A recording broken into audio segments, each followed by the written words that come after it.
This week is Hey Teves, Chamisha B'Teves. And we're going to Farbrengen about Hey Teves.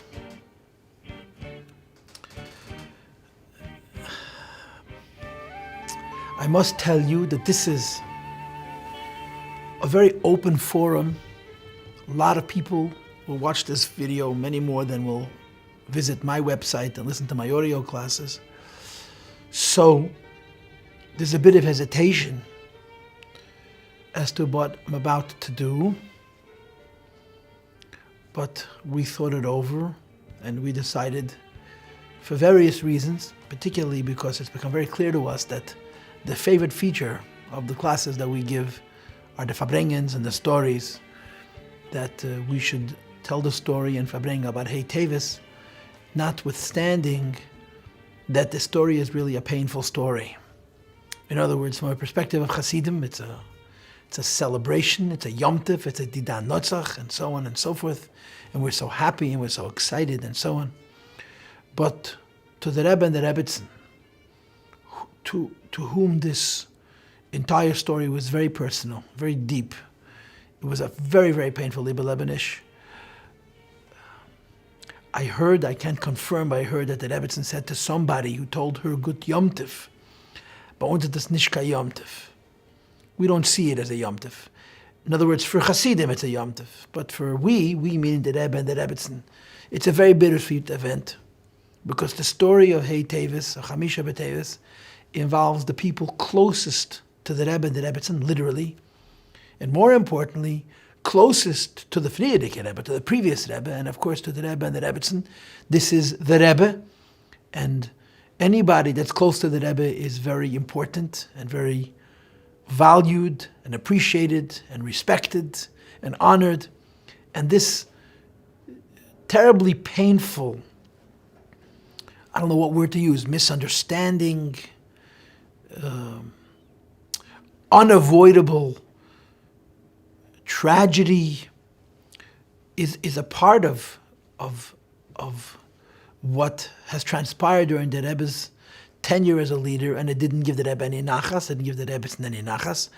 It was one of the things that the Rebbe and the Rebbitzin needed to do when the event finally unfolded. They did what they needed to do, but it's a very painful story. It's not an easy Yom Tov. It is a Yom Tov. It's a big Yom Tov, it's a serious Yom Tov, it's a deep Yom Tov, and a meaningful Yom Tov. But the story, the episode, what led to this Yom Tov is painful. And as I mentioned, after some discussions and thought, we're going to tell the story. The story begins with the Frierdiker Rebbe's Histalkus. The Frierdiker Rebbe passed away, and he left no will. There's no tzavah. There's no written will from the previous Rebbe, which is really quite out of character. Anybody who knows anything about the previous Rebbe knows how incredibly organized he was and how much he wrote. He wrote perhaps more than almost any Rebbe. And yet, he didn't leave a will. And if he did, as far as we know, that will is lost. And we know from the previous Rebbe, the Rebbe Rashab wrote tzavah, the Rebbe Marash wrote tzavah, the Tzemach Tzedek left a tzavah, which was contended. But the previous Rebbe left no will.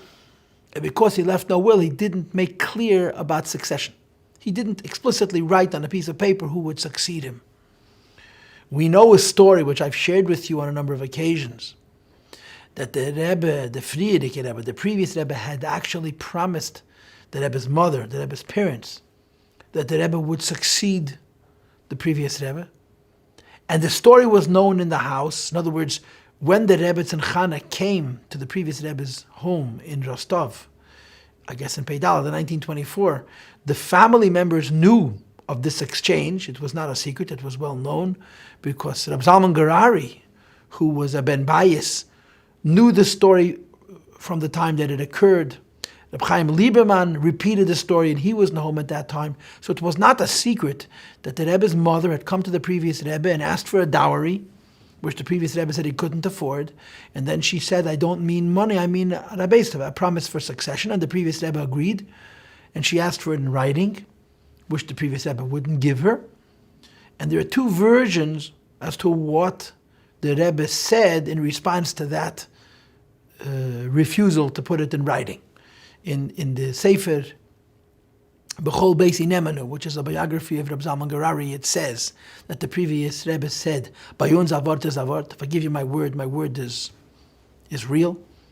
And Reb Chaim Lieberman is quoted to having said before he passed away that the previous Rebbe said, "Chassidim will allein verstehen." Chassidim will understand themselves. So you're looking for evidence. There was evidence. Fact of the matter was there was no written tzava. And we all know that there were two brothers-in-law, two sons-in-law, the Rebbe and the Rashag. And unfortunately, there was the idea of splitting Lubavitch or sharing the Rabbistave. Now, at a certain point, the Rebbe had to make a decision. And on some level, what I'm about to say is my opinion, but I think that this is very easily verifiable. In other words, it's not just my opinion, there's evidence to this effect. The Rebbe was convinced this is what Hasidim wanted. Hasidim wanted him to be the Rebbe. And a Rebbe is made by Hasidim. I know for a fact the Rebbe told others, Hasidim machen a Rebbe, and Hasidim wanted the Rebbe to be Rebbe, so he reluctantly acquiesced. He became a Rebbe. And in this case, Hasidim made it very, very clear, absolutely clear, that they wanted the Rebbe to be the Nasi of Chabad. And although the sensitivity of the Rebbe and the Rebbetzin, they were incredibly sensitive, would have wished that it would not have created the ill feelings and effect that it caused, I suppose the Rebbe felt he had no choice. He had to accept and become the Nasi of Chabad, which of course he did on Yud Shvat, Tov Yud Aleph. Pretty early on in the Rebbe's Nasias, maybe very early on, the Rebbe's brought no the Rashag, as the Rebbe is the Rebbe. And he completely dedicated himself to the Rebbe.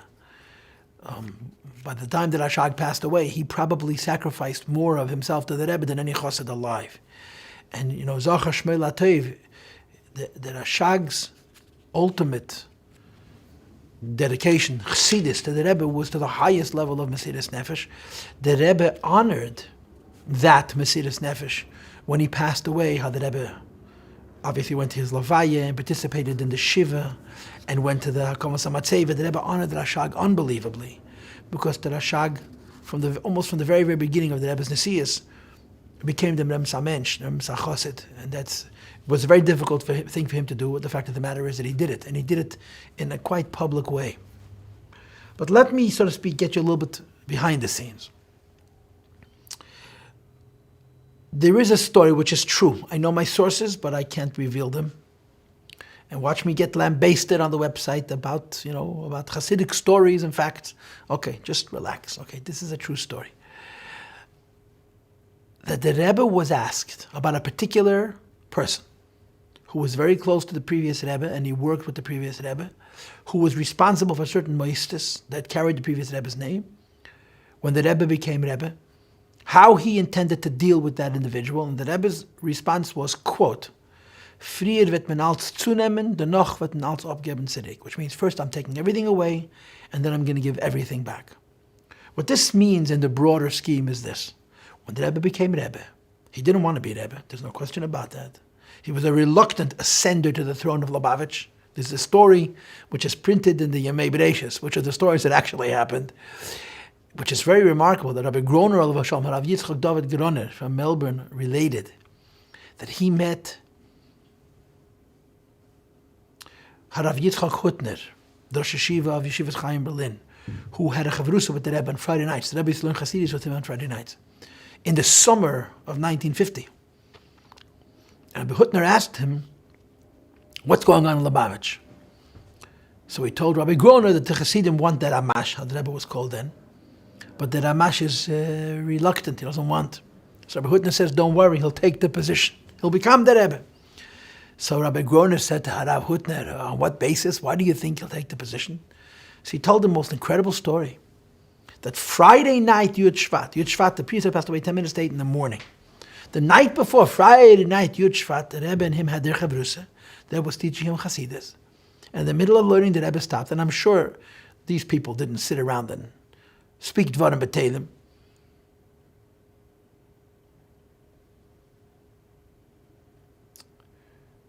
The Rebbe suddenly stopped learning and told him the following story. That there was once a descendant of the Tzemach Tzedek, an Einikal, a grandson of the Tzemach Tzedek, who was destined to be a Rebbe, and he very much didn't want. And the Hasidim pressured him and pressured him and pressured him until eventually he had no choice and he ascended to the throne of Chabad. This was a story that Rebbe told Rabbi Hutner the night before the previous Rebbe passed away. So Rabbi Hutner says to Rabbi Groner, based on the fact that he was told the story before the previous Rebbe even passed away, that the Rebbe will become the Nasi of Chabad. But once the Rebbe became Nasi of Chabad, it was with a big shturim.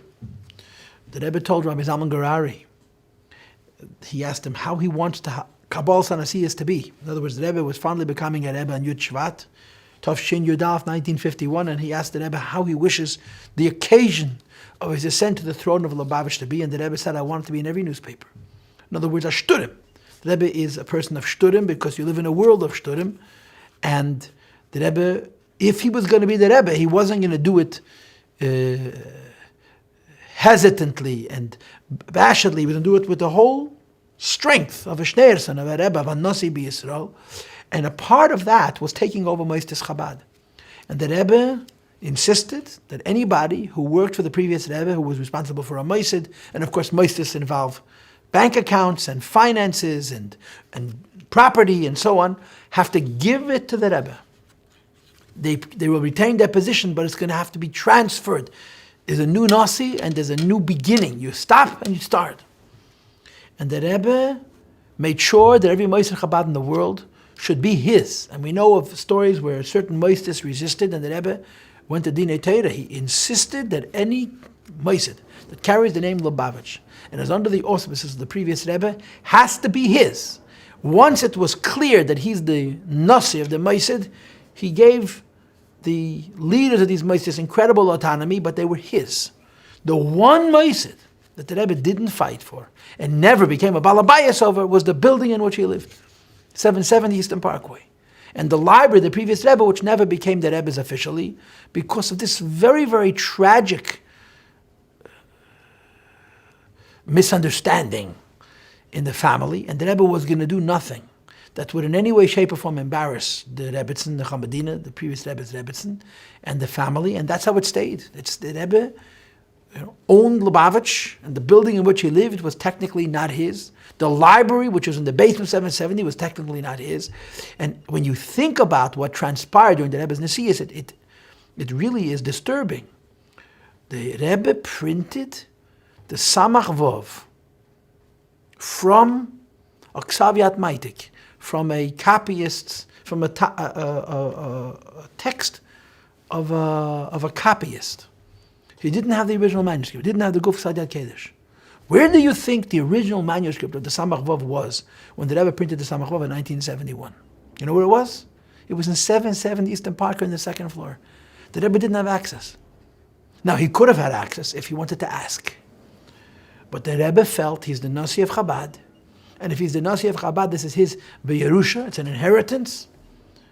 And if he is going to have to ask somebody else for what is rightfully his, that means he's conceding that it isn't his, then he's in effect stating that he's not a Nasi of Chabad. The Rebbe wasn't going to do that. So if they were not going to give it to him as he felt it was rightfully his B'Yerusha, he did it from Ksavet Maitik. It was only years later that they were able to compare the Samach Vav, which they had from Ksavet Maitik, to the Ksavet Kodesh of the Rebbe Rashab, which was sitting so far out of the Rebbe's reach, 770 on the second floor. It's really painful and strange. And to be honest, many Lubavitcher Hasidim didn't realize how painful it was because the Rebbe and the Rebbitzin did everything in their power. This should be completely secret. Nobody knew of it. It was not discussed. And this is how people lived. This is how the Rebbe lived. Now you go 15 years later, Tov Shin Memhei, 1985. You're talking about 35 years after the previous Rebbe passes away. And someone is taking Sfarim from the previous Rebbe's library. Now here's the interesting thing. The previous Rebbe's library was managed by Reb Chaim Lieberman, who was by now an old man. He wasn't physically able, he wasn't financially able to manage the library. The library was in the basement of 770. And all kinds of terrible things were happening down there. There were leaks that were not repaired and books were damaged. All kinds of things were happening to the library, and he was really not capable of managing the library himself. So he asked for help. Who do you think he asked for help? He asked the Rebbe's Hasidim for help. and the Rebbe's Hasidim helped him. In fact, during the trial, those receipts were brought into court and showed that Chabad, the Rebbe, and the Rebbe's people had been managing the library for years before the Sfarim were taken, which means to say that there was a clear understanding that there was a responsibility on the Rebbe towards the library, and they did all kinds of things. They fixed the broken pipes, they put in systems to keep the air fresh, to preserve the books, and all kinds of things were done. The pushka. The pushka upstairs in 770 raises a lot of money, and in those days it raised probably even more money. That money was used, first of all, to rebuild the second floor, the upstairs of 770, and beyond that it was used to repair the previous Rebbe's library. You're talking now 1979, 80, 81, way before the Sfarim were taken. So the idea that this library belonged to the previous Rebbe had nothing to do with the Rebbe was simply ludicrous, by the simple fact that the Rebbe and the Rebbe's people were looking after this library for years before the Sfarim were taken in the first place. The point is, however, that the people were involved in the library, which meant to say that certain Lubavitcher Hasidim would frequent the previous Rebbe's library, and apparently there was one closet where the very precious books were kept, the books that are worth thousands of dollars a volume, and they noticed that the books were being thinned, there were books disappearing. He didn't take a whole shelf, he took one from here, one from there. He wanted to make it not so conspicuous.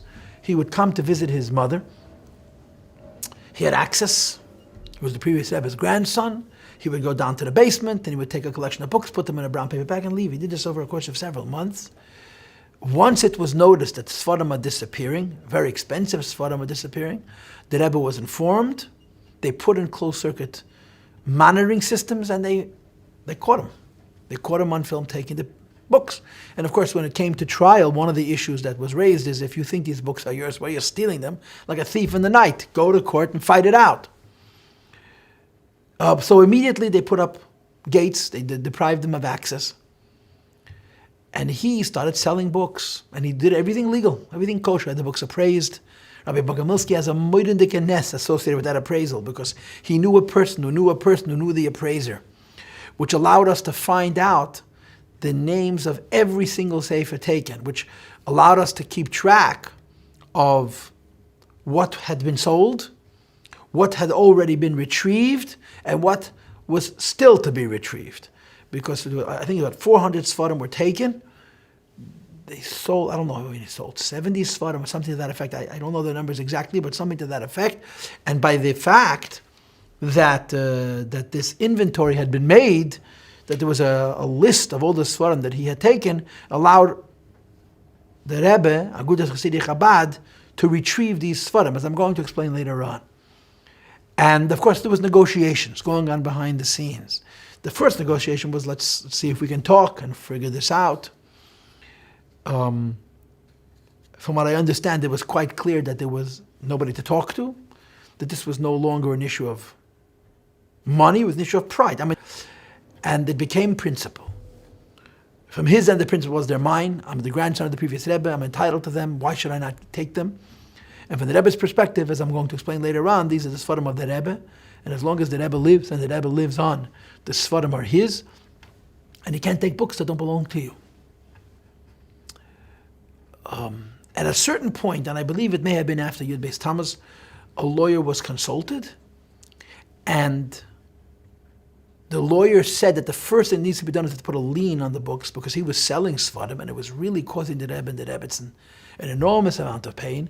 And a lien was put on the Sfarim. They were put away in a vault someplace in New Jersey. And the majority of the Sfarim had not yet been sold. I don't know, a few dozen Sfarim were sold, maybe. Again, I don't know the exact number, 60 or 70 Sfarim had been sold. And it was a great relief to the Rebbe and the Rebbetzin to know that at least they were not selling any more of this Sfarim, but it gave Barry the excuse he was looking for. They went to court, we got lawyers, he says, we started in court, we're going to finish in court. I think he understood that he would never win a Din Torah. And but on the other hand, he has to go to a Din Torah, so he was able to spin it that since Agur had no choice but to put the lien on this Sfarim through the legal system, because the bottom line is there was no other way to stop him from selling the Sfarim, and halachically that was allowed. So as he put it, we started in court, we're going to finish in court. That's how we ended up in court. Now, the story is that the Rebbe called a meeting 1 week before Yud B'Is Tammuz. It was Sunday, Dalet to Hey Tammuz. That year, Gimel Tammuz was Shabbos, 1985 Tavshim Mem Hey. Sunday was Dalet Tammuz, Sunday night Hey Tammuz. For me, this is a very, very meaningful date because we heard about this meeting, and that night, when that meeting was taking place, we were on an airplane going on Shlichus to California, to Yeshiva Ner Chana Chabad. We left Mamish the night that this whole Pasha began. And the Rebbe called together two groups of people. Of course, this was the Spitz Chabad, the leaders of Lubavitch. The first group of people were elderly Hasidim who were registered on the charter of Agudas Hasidic Chabad. People like Rabbi Chadakov, Rabbi Mendel, Rabbi Mentlik, Rabbi Katz, Aleim Hasholem, Rabbi Zalman Garari. I'm probably missing a name or two, but there's Chas Hashem no intent. And then, of course, younger people. Rabbi Krinsky, Rabbi Shemtiv, Rabbi David Raskin, Rabbi Yankiv Yehuda Hecht, and others. And he talked to them about Agudas Chassidic Chabad. So let me step back. Agudas Chassidic Chabad is an organization that was founded in the 1920s. I think 1924. And there's a story that I must tell you, because I think the story is really, really special. And I think most people miss it. What happened in 1924 that Agudas Chassidic Chabad in America was founded, which means that this year is their 90th birthday. The year, he says 1924, now it's 2013, we're about to enter into 2014, Tov Reish Pei Dalet to Tov Shin Ayin Dalet. What happened that year? Of course, the answer is that the previous Rebbe wrote a letter and he founded Agudas Chassidic Chabad. But there was something more that people need to know, and I think this is very remarkable. There was a most wonderful chassid, a truly, truly remarkable chassid. I heard a young man who told me once he was the first modern shliach. His name was Azriel Zelig Slonim. Zelig Slonim. Zelig Slonim was a Yerushalayim Yid, a Chassidish Yid from the old school. But he was a descendant of the Rabbeim, of the Mittler Rebbe. His father died when he was a young boy, and his mother remarried to a non-Lubavitcher Guterid. But she understood that her late husband would have wanted her sons to get the Chabad Chinuch since they were Chabad children and descendants.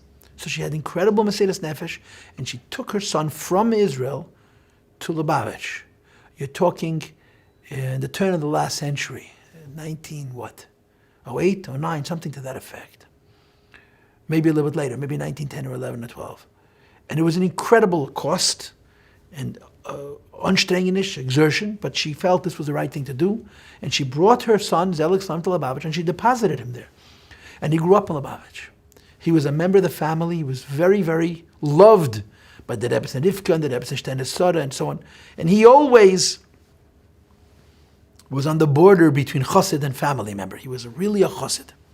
And he revered the Rebbe and the Rebbe's family in such a way that the fact that he was a cousin never got to his head. He never in any way diminished his chassidic sense. Anyway, the end of the story was he spent years in Lubavitch. He was a Tomim. And he was there during the Bolshevik Revolution and on into later years. In the early 20s, the previous Rebbe was already Rebbe. I think the previous Rebbe was already Rebbe. He traveled back to Eretz Yisrael. And his biography was published. Shalom Ber Volpe, his grandson, published his biography. And it's a wonderful sefer about a wonderful chassid. And he had incredible miracles on his return to Eretz Yisrael. There was shooting, and there was a storm.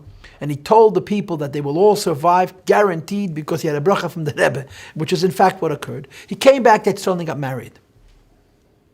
And after he got married, he bought, I think, a printing press. He went to go into business, panos. And he wrote the previous Rebbe a letter that he got married and that he wants to go into business.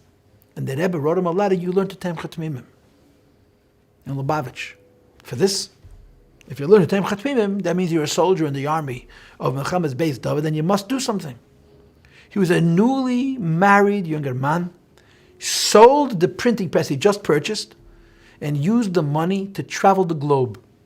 He was in South Africa, he was in Australia, he was in America. In the early 20s, he was so ahead of his time, it's indescribable. He came to places where the level of Yiddishkeit was more primitive than primitive.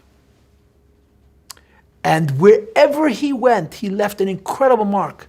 He was such a personality. He was such a Hasidic Yid, such a personality and such a capable public servant. He just got things done. I mean, how this person did things, where he got the money from, and how he functioned is beyond our understanding. But it was just an amazing asking. One of the stories that's written in his biography was he came back to Israel. He had a 2.5-year-old daughter who he had never seen. A 2.5-year-old daughter, he'd never seen her. And his wife takes him to the playground and says, okay, identify, which is yours? And he identified her. Anyway, he was in New York in 1924. That's the story.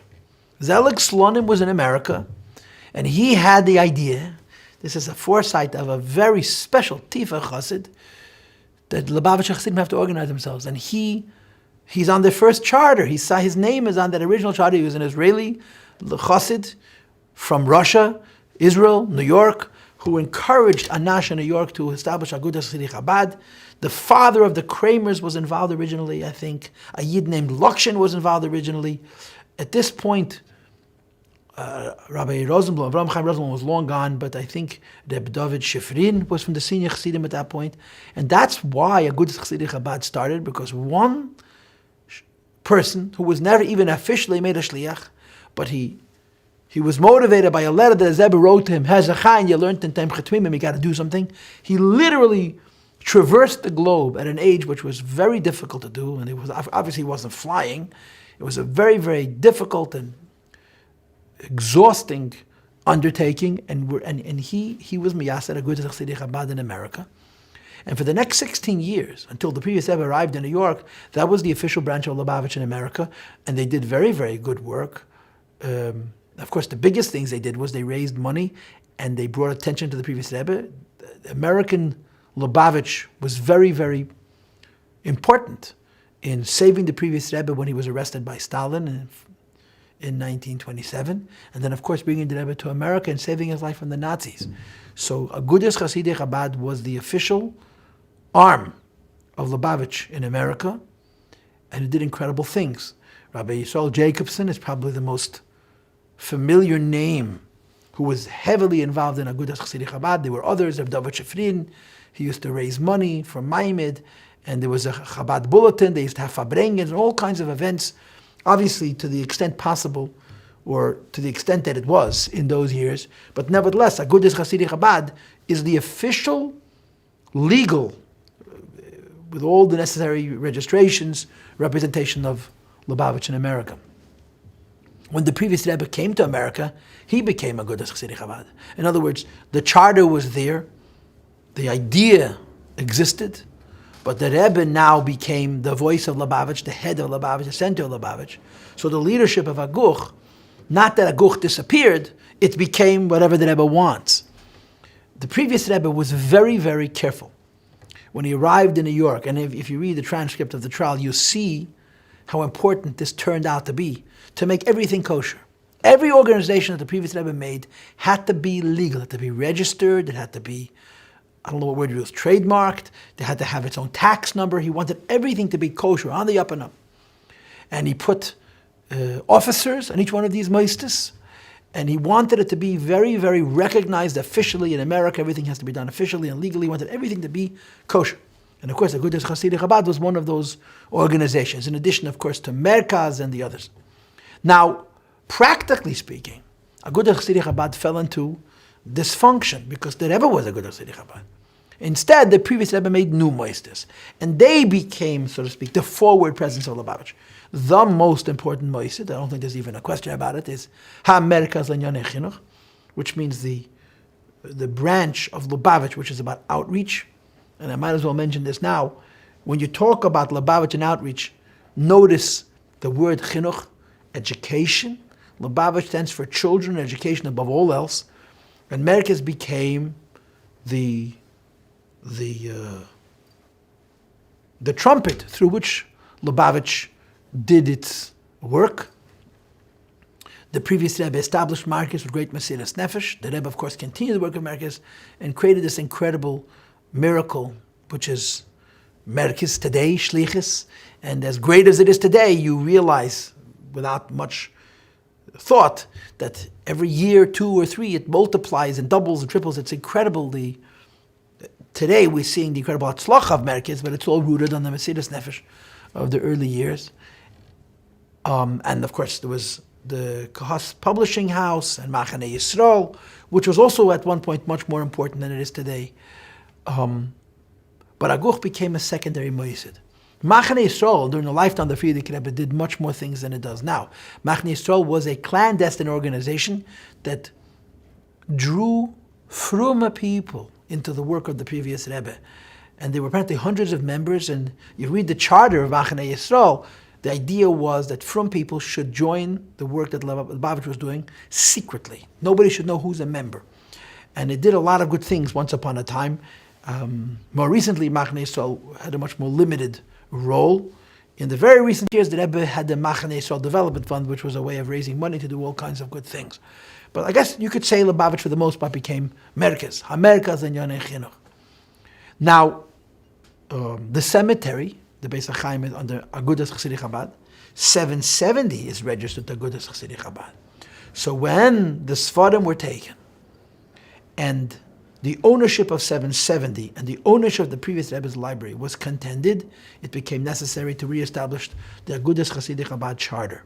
So the Rebbe called a meeting and explained that it was necessary to fill in all of the slats of the officers that had passed away since the charter had been rewritten in the early 40s, I suppose, and that it was necessary for Agudas Chassidei Chabad to step forward and take on a more official role.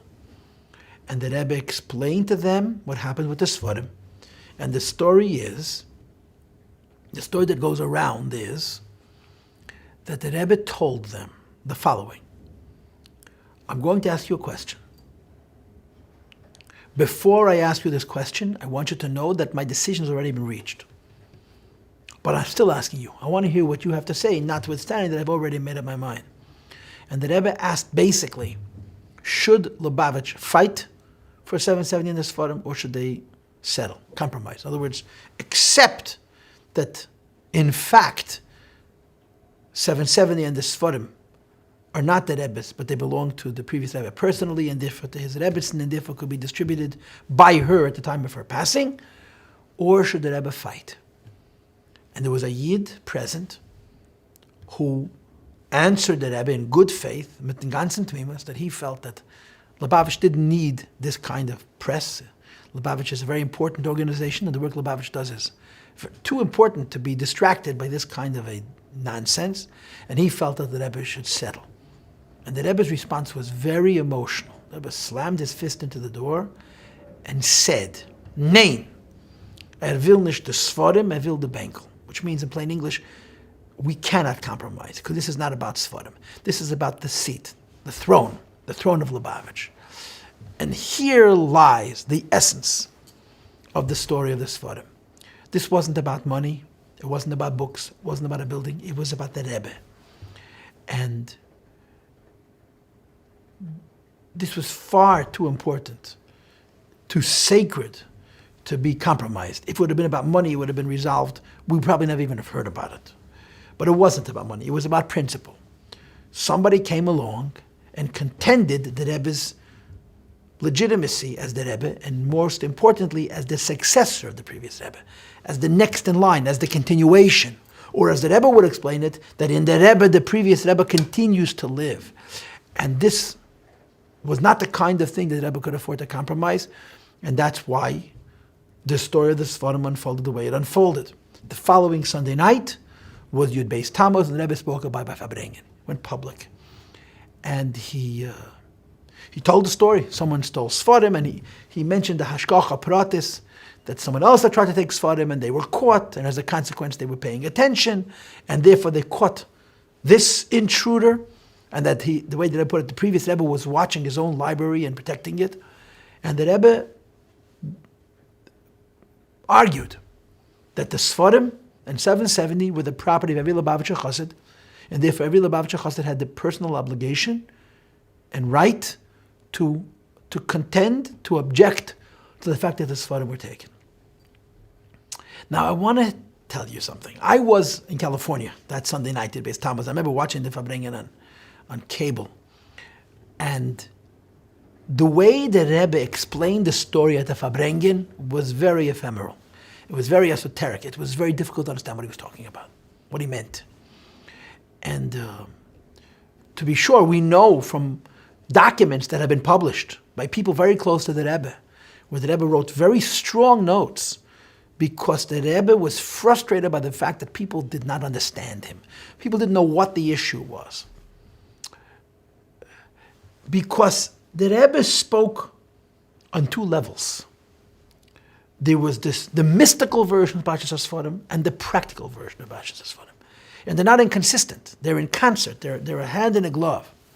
But publicly, certainly on Yud Beis Tammuz, the Rebbe spoke the spiritual side, the holiness side, and how this translates into a real, viable, practical argument to be taken into a court and fought in defense of the Rebbe's ownership of 770 Sfarim seemed very far out, seemed very difficult for people to relate to. And the Rebbe had to explain it. The Rebbe had to explain it to the lawyers. The Rebbe had to insist that the lawyers follow his sense of how this should be done and unfolded. And it took a long time, or some time at least, for people to appreciate that what the Rebbe was saying was not only in Atzilus, it was also in Asiyah. And I'll present you each argument separately.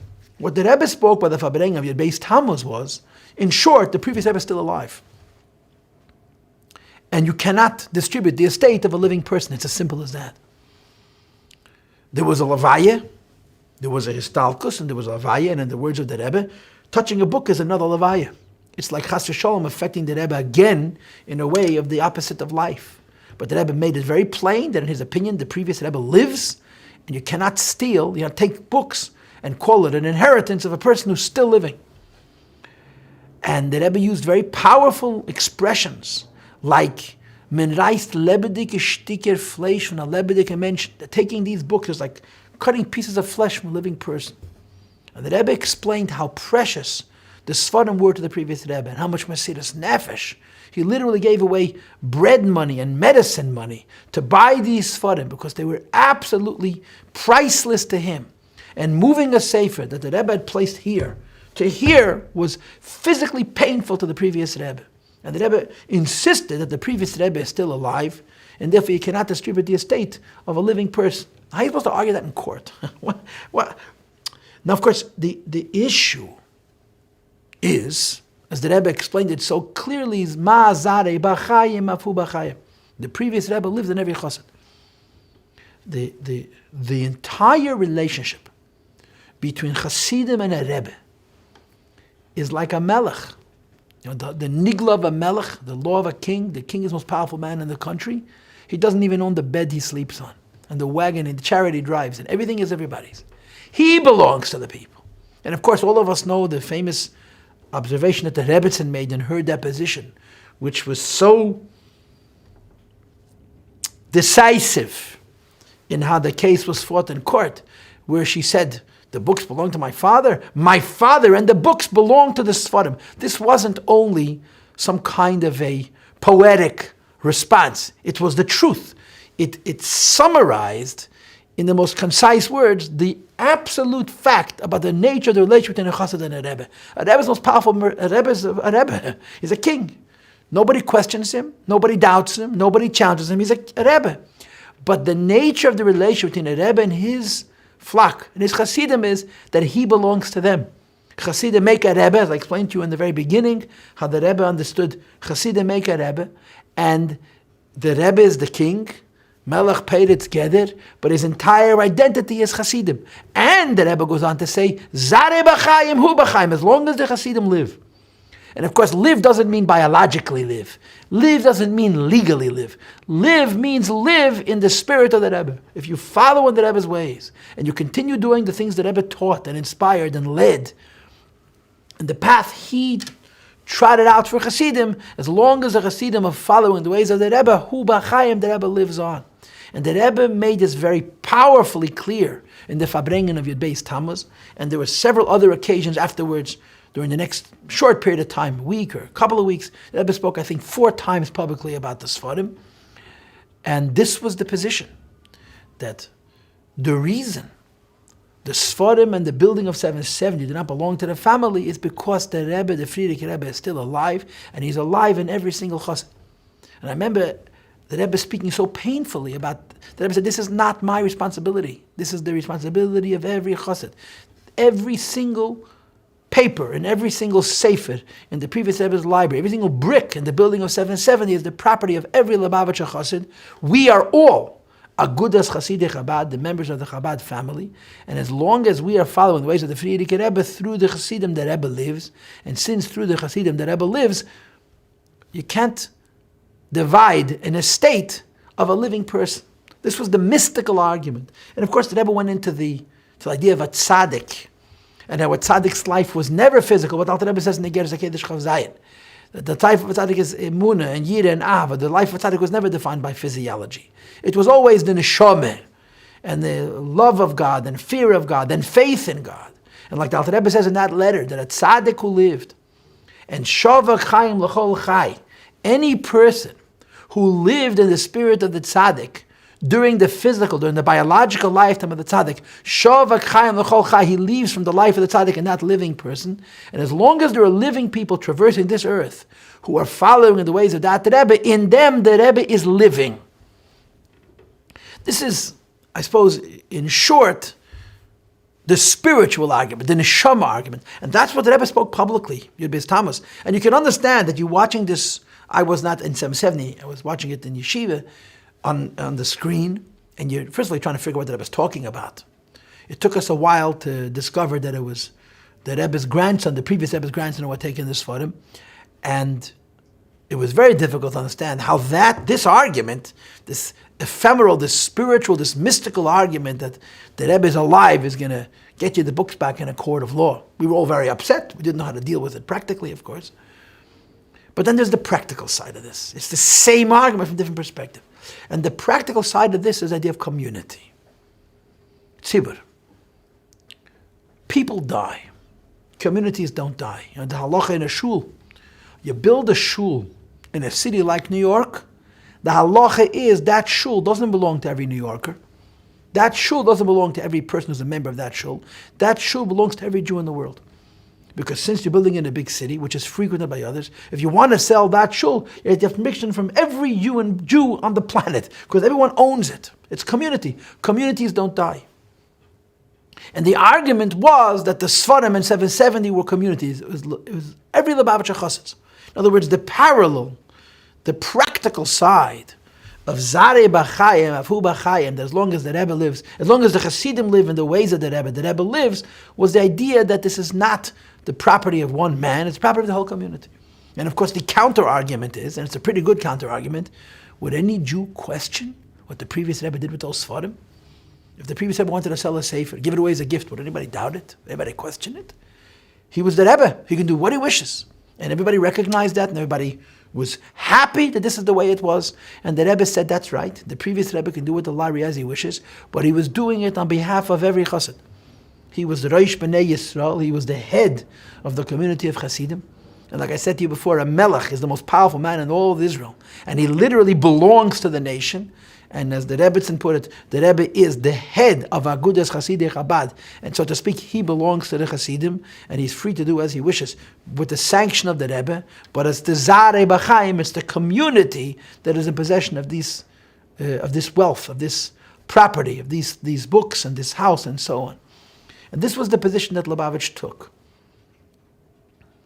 That it belongs to every Lubavitcher Chassid. So as time passed, the significance of this debate, of this controversy, of this division emerged. What is the issue? In plain English, the issue is when the previous Rebbe physically was nostalgic. Was that an end? One argument was, this is it, it's an interruption. Nobody was contending the fact that the Rebbe is a big tzaddik and doing wonderful things, but he's a new entity. He's not a continuation from previous Rebbe. On the other side, I'm saying, what are you talking about? The Rebbe's entire identity is his connection to the Frierdiker Rebbe. And Zarei B'Chayim Hu B'Chayim, the Rebbe's every breath is to keep the previous Rebbe's vision alive, and in the Rebbe, the previous Rebbe lives. And to the Rebbe, this is very personal.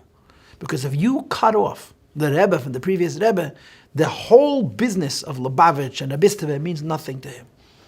The Rebbe, to the Rebbe, everything is that he's sitting on the throne of the previous Rebbe. He has access to the throne of Lubavitch as a descendant of the Tzemach Tzedek, but that didn't matter to the Rebbe. What mattered to the Rebbe was the Shver, was the previous Rebbe. And this is what was being contended. The contention was that the previous Rebbe was physically nostalgic, and as a consequence, Lubavitch of one age ended, and this was a new entity, and the Rebbe couldn't allow that to rest, because the Rebbe's whole spiritual identity is the bond between him and the previous Rebbe, and he couldn't allow that to be cut off. Do you know that when the Rebbetzin passed away, the Rebbetzin Chaya Mushka passed away, the Rebbe asked the Rav halachically whether he's still considered a son-in-law. And the Rav, of course, paskened that he was. In other words, again, what the Rebbe's intentions was, nobody knows, but you can assume that the Rebbe's intentions were to secure that continuity, because that's the Rebbe's whole metzias, this his kashrus, this bond between him and his Rebbe, the Frierdiker Rebbe, and in the Rebbe, the previous Rebbe lives. And this is the story.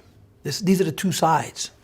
One side is claiming that the previous Rebbe was a private man, and his histalkus was the end of his life, and as a consequence, what remains of his possessions belongs to his family. And the other side was claiming the previous Rebbe was not a private man. He was the head of a community, and he lives in that community as long as that community follows in his ways. And therefore, you cannot distribute the estate of a living person. You cannot distribute the estate of a community that lives and is viable. These were the two sides. Now, of course, later on, in the winter of Memvov, during the weeks of the trial, and then later on also in Memzayim, when the Natzach occurred, the Rebbe explained the undercurrent. And what the Rebbe explained, in short, was that this was not a struggle between the Rebbe and his nephew. This was something which was kitrug, just like the Alter Rebbe went to jail, not because a Misnagid didn't like him, or two Misnagdim didn't like him, or three Misnagdim didn't like him, but because on high there was a challenge to his dissemination of Hasidus, and his right to reveal Hasidus so abundantly. And we know this, of course, is printed in the Sefer Beis Rebbe, that the Baal Shem Tov, the holy Baal Shem Tov, and the holy Maggid visited the Alter Rebbe in jail. And he asked them, the Alter Rebbe asked his Rebbes, why am I sitting in prison? And they told him it's because he's spreading so much Hasidus. So the Alter Rebbe said, so then I'll stop. And they told him, no, once you started and you went to prison, if and when, with Hashem's help, you are released from prison, then you should do even more. And the same is true about the Mittel Rebbe's arrest. The Rebbe explained that it was not about politics and extortion or whatever the details on the ground were, but there was a kitrug l'maylo, as the Rebbe said repeatedly. Everything that happens in the life of a tzaddik happens with his acceptance, with his approval, and therefore these events, these arrests and these setbacks were because the Rabbeim accepted the challenge to their legitimacy, to what they were doing, because it needed to be mavur, it needed to be worked through. And of course, the redemption of the Alter Rebbe from jail, and then the Mittel Rebbe from jail, and then the previous Rebbe from jail, the Pada V'Sholem, was an indication, again from on high, that Chasidus had been vindicated. And like the Alter Rebbe writes in the letter, the fact that it was a non-Jew who acknowledged the legitimacy of Chasidus and let him go, that means a non-Jew, when it comes to Jewish mitzvahs, doesn't have free will. And as a result, when the non-Jew paskins that Chasidus is legitimate, that means that the Eibishter is paskening that Chasidus is legitimate. And the Rebbe applied those ideas to this story, that there was a kitrug l'maylo. And if you really simmer it down, the kitrug l'maylo was to what? To the continuity of the Rebbe from the Frierdiker Rebbe. Is the Rebbe Zarei b'chayim hu b'chayim? And of course that has to do with Chasidim. A Rebbe is infallible. You cannot come to the Alter Rebbe and say, ooh, there's something wrong with you, why are you doing kach v'kach? The Alter Rebbe had Mesiras Nefesh to reveal Chasidus to his Chasidim, with the understanding that the degree to which his Chasidim will utilize the Chasidus that he is revealing will reflect itself upon him. If Chasidim don't use it properly, they're not going to go to jail. He will. They're not going to experience a kitrug. He will. That's what Mesiras Nefesh means. You reveal Torah, you bring Chasidus into the world, and you subject yourself to how somebody other than yourself is going to utilize these revelations, and if they fail to use them adequately, the critique comes back to you. And this is how the Rebbe explained, in effect, the story of the Sfarim. This was a kitrug l'mayla. In other words, on the ground it was Lubavitch against so-and-so, but this was the form of it. The substance of it, the neshama of it, was that the legitimacy of the continuity of the hemshech of the Rebbe from the previous Rebbe was being challenged. And of course, it's not because there could be anything wrong with the Rebbe. There's a question on the Zarei B'Chaim, or in the words of the Rebbe, whether Agudas Chasidei Chabad is active enough to be able to claim that through the work of Agudas Chasidei Chabad, the Rebbe lives on. This is how the Rebbe saw the Sfarim. This is how the story was explained at the time. And there's a story which is interesting, that a few years earlier, Reb Nissen Nemanov was in New York. Must have been in 81, Tafshin and Aleph, maybe in his last visit to the Rebbe. And the Rebbe called him. And the Rebbe said to him the following: I am in the midst of publishing Hasidus from all the Rebbeim, from the Alter Rebbe, from the Middle Rebbe, from the Tzemach Tzedek. I think the Rebbe said, as soon as we find a ksav, you immediately type it, you immediately edit it, and immediately publish it. And nobody's learning these Sfarim. In other words, I remember this as a child and as a young boy. Every year you'd have 5 or 6 new volumes of the Alter Rebbe's Hasidus. And then once they finished with the Alter Rebbe, the Middle Rebbe started coming out. And it was just an incredible relation to Hasidus between Tavshin Lamed Ches and a decade and a half. Probably several hundred volumes of new Chassidus were printed. Maybe that's an exaggeration, but at least 100 new books of Chassidus that no human eye had ever laid eyes on. The Chassidus of the Alter Rebbe and the Middle Rebbe and the Tzemach Tzedek and the Rebbe Marash and so on. It was an incredible radiation of Chassidus. And the Rebbe says to Reb Nissen, nobody is learning in the Chassidus. And then he said, quote, I'm afraid that I'm going to be held responsible for it, and I'm going to get a pinch on the nose, if you will, a criticism back. And the Rebbe said, I'm not going to allow myself to be held back by this. I will continue to print. And I believe the Rebbe said to him that the reason he's calling him is because Reb Nissen was in Paltava and he knows the old Lubavitch and he has a certain responsibility.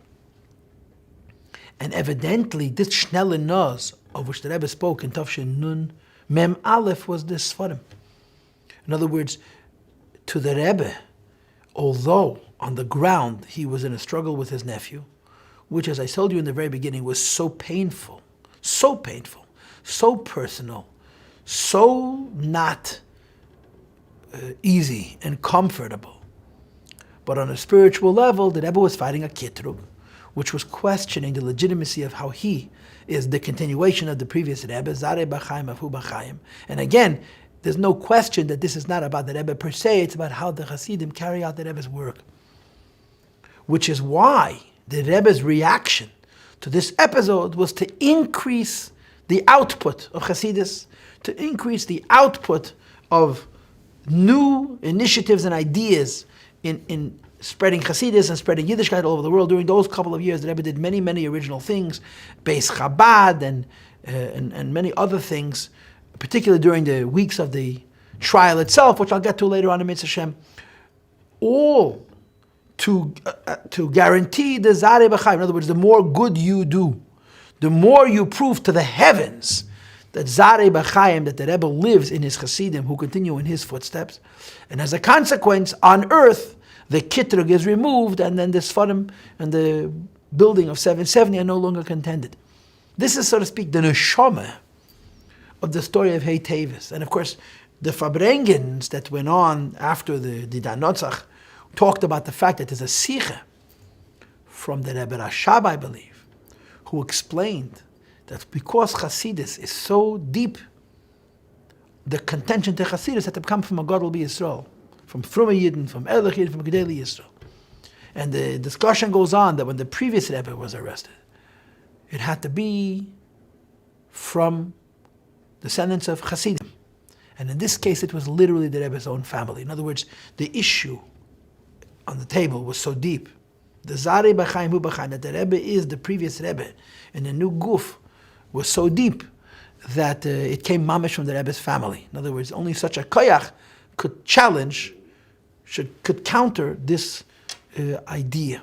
And by the way, these words that the Rebbe is the same neshama in a different guf, the Rebbe said exactly those words on more than one occasion about himself and his relationship with the previous Rebbe. And of course, what happened was there was a need to appoint people who were capable. They had the knowledge and the skill and necessary to fight this in court. And as I explained to you before, I remember listening to one of the lawyers say that the first time Rabbi Krinsky came to see him, he came to him with a page of the Shulchan Aruch, explaining why, under these conditions, they were allowed to go to Erkois. And he says he never had such a thing, that the first time someone comes to him, for him to represent them in a court of law, he brings with him the copy portion of the page of the Shulchan Aruch that permitted him to go to Erkois, permitted him to go to a secular court. And I explained to you before, it was Barry's decision, Berke's call, to say we started in court, we finished in court, and this is what happened. As I explained to you before, almost a short while after Yud Beis Tammuz, a lien was put, and the Sfarim were no longer being sold. Barry felt that he would win, and they would allow him to continue telling the Sfarim. He felt it was all legitimate. And of course, no one will ever understand what was the point of stealing the books in the middle of the night. Ein other meisim atzmei rasha. There were fewer things that he could have done that would have made himself look worse in his own assessment of self than that act. And then that summer was a time of discovery. In other words, I don't understand legalese, but there was a lot of papers that needed to be collected, evidence needed to be gathered, and all kinds of things needed to be done to prepare for the case. The case would begin around 6 months later in Kislev, which is, I guess, November. Of course, Lubavitch hired lawyers. And in typical Rebbe fashion, they hired a lawyer who had helped Lubavitch many, many years before. The Rebbe has a sense of loyalty. He had a lawyer and he used the same one. And of course, they added an additional lawyer. And they met the Rebbe in Gan Eden Tachten. And I heard first-hand accounts of people who were witnesses to these meetings. The Rebbe would meet with the lawyers and discuss the case with them. And the lawyers had a very hard time understanding what the Rebbe wanted. And the way I understand it is this: the lawyers understood that this is not an easy case to win, because it was a will. When a person writes a legal will, that means to say they're writing a document about what's going to happen to their property after they go away, after they're not in a position to defend themselves and to speak their own mind. So apparently in American law, America feels obligated to honor your wishes. So if you wrote a legal will, and you're no longer there to explain what you meant or to fight for your desires, the state has to protect your interests. And here we're going to come along and question the legitimacy of a will. The Rebbe Nechama had written a will. So their position was to discredit the will. The Rebbe's position was to discredit her very ownership of this property. It wasn't the question there was something wrong with the will for whatever reason. It didn't belong to her. She has no right. It's like me coming into your house and writing a will about your property, going into your house, taking books and giving them away and saying, here's a gift from me. They didn't belong to her. They belonged to the Rebbe and to every Lubavitcher Chassid. And this was apparently unprecedented. It's not the kind of... How do you come to a court of law and a rabbi passes away? 21 years later, his Rebbetzin passes away. And you come along and say, no, he's still living. And somehow explain that it's not private, it's public, it's not personal, it's communal. And the way it was described in 770, one year, the lawyers said to the Rebbe, we can follow you blindly. In other words, we don't see it your way. To us, this seems like an effort, an approach which is doomed to failure. But if the Rebbe insists, we'll do what the Rebbe says. And the Rebbe said, no, I want you to do it my way, but I don't want you to do it with blind faith. I want to win you over and convince you that my way is the only way.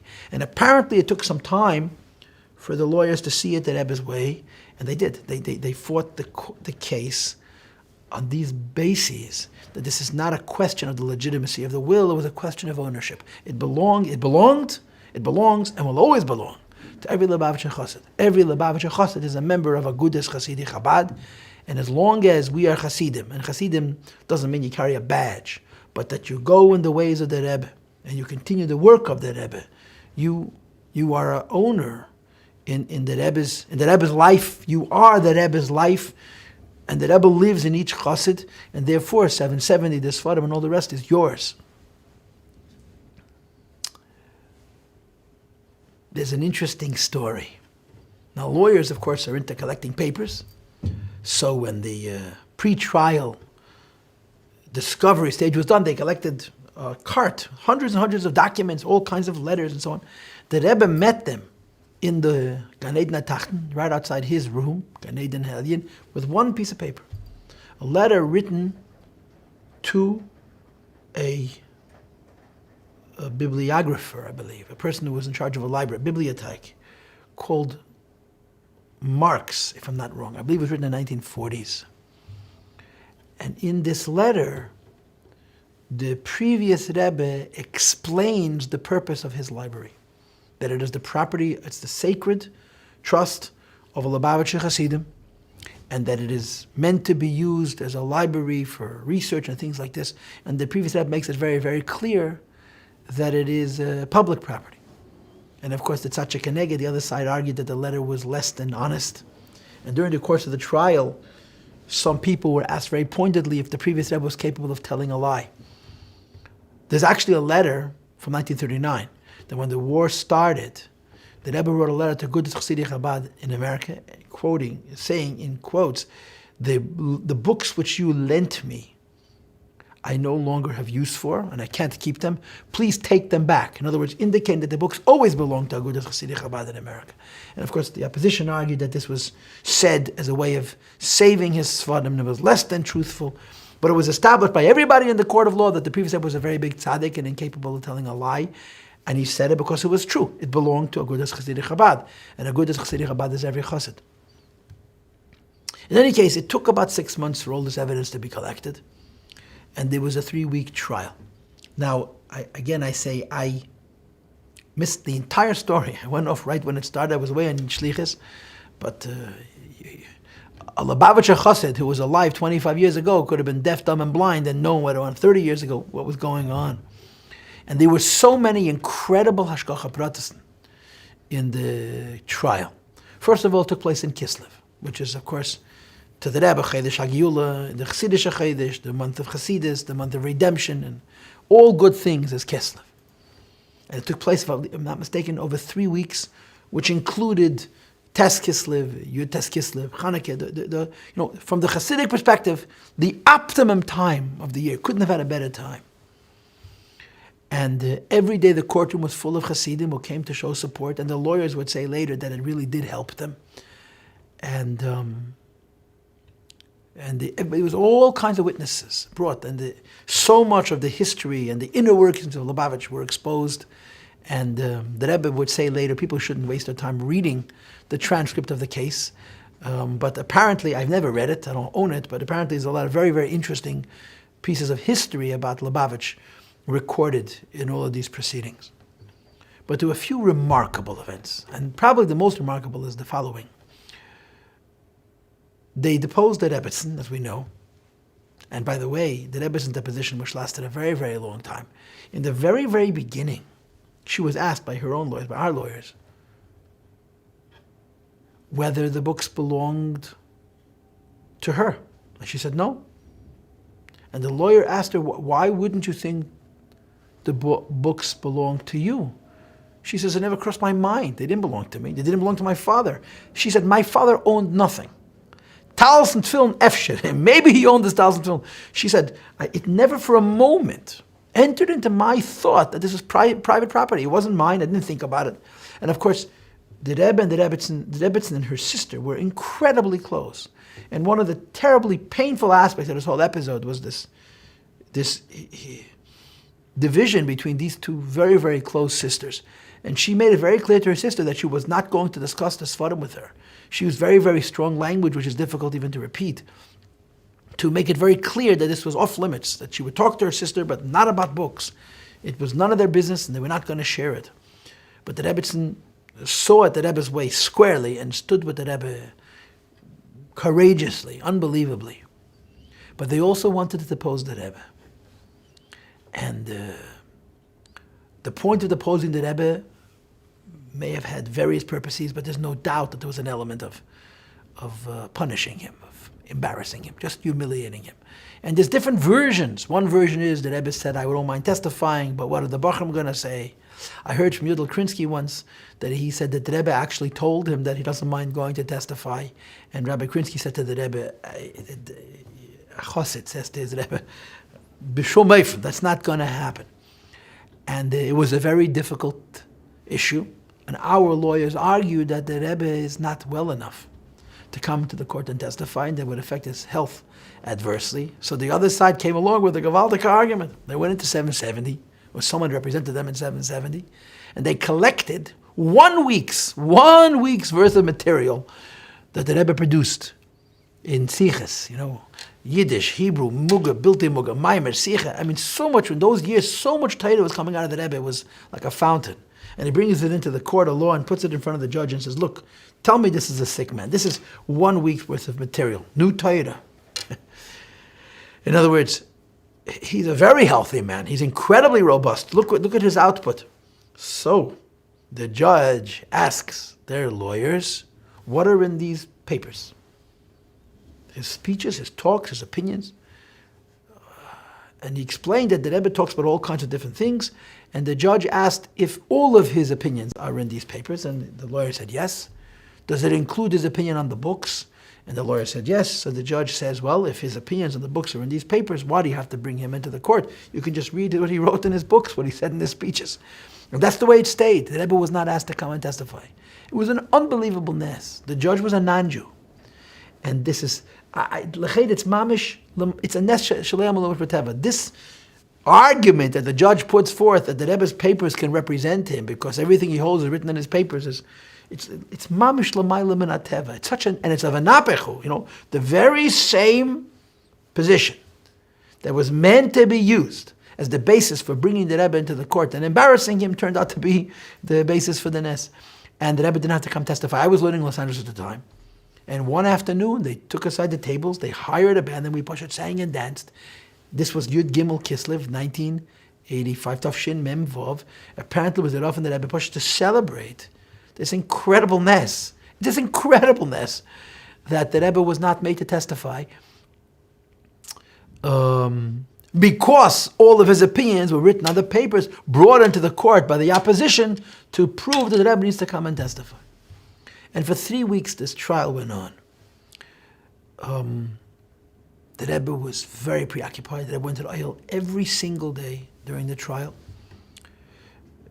The story goes that the Rebbe was so preoccupied he wasn't answering any letters, not even letters about Shidduchim.